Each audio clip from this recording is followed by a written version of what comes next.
Maybe you've woken up with a tight heart after dreaming about someone who passed away. Those dreams feel too real, too deep, too painful, and you wonder, what does this mean? Is God trying to tell me something? If you carry that kind of dream in your heart, this message was made for you. Sometimes it's not just longing. There's a hidden spiritual pain behind it, a feeling of being abandoned by God, an unconscious search for answers in the invisible, a fear of death that hasn't yet been surrendered to eternity. These dreams often carry silent emotional tension. It's like your spiritual unconscious is trying to process loss, guilt, or unspoken words that never found their way to light. Billy Graham believed that the line between life and death reveals more about the human heart than a mere spiritual phenomenon. For him, eternity isn't just a future reality, it's something that begins now, and sometimes its echoes reach us in the stillness of sleep. C.S. Lewis described grief as broken windows to heaven. According to him, the absence of someone we love can open a void that connects us to the eternal. That's why dreams of the dead may be more about your soul's condition than about those who've passed. When we dream, our unconscious may try to revisit the past where emotional and spiritual closure was never achieved. Your mind could be trying to symbolically reconnect with peace, forgiveness, or a conclusion that was never reached. Emotional memory has a spiritual weight.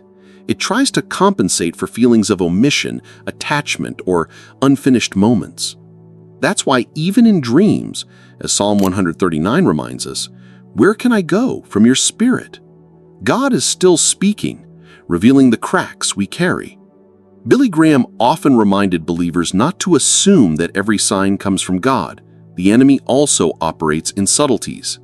When we're wounded or anxious, we can fall into a false spiritual urgency, interpreting everything as a message from heaven. But that's not faith, that's fear trying to dress itself as revelation. It's important to test what we see and feel, especially in dreams. 1 John 4:1 tells us, "Test the spirits to see whether they are from God." A wise believer doesn't cling to every dream. Instead, they bring it before God and ask, "Lord, was this from you? Or is this something in me that needs healing?" Because while the mind sleeps, the soul speaks. And sometimes what it says is confusing, tangled in grief, unresolved emotions, or unhealed spiritual wounds.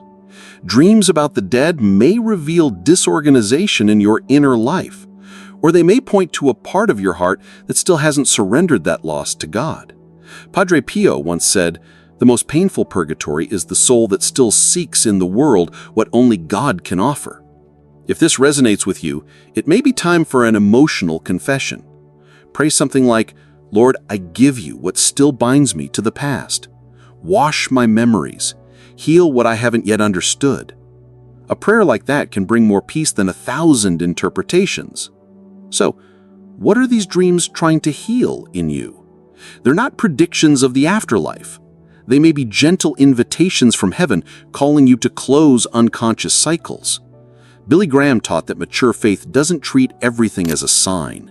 It treats everything as a possibility for sanctification. And C.S. Lewis wrote, "The pain now is part of the happiness then." Sometimes these dreams come not to torment you, but to finally close a door you keep peeking through. Today, try this spiritual act. Spend a few minutes in silence.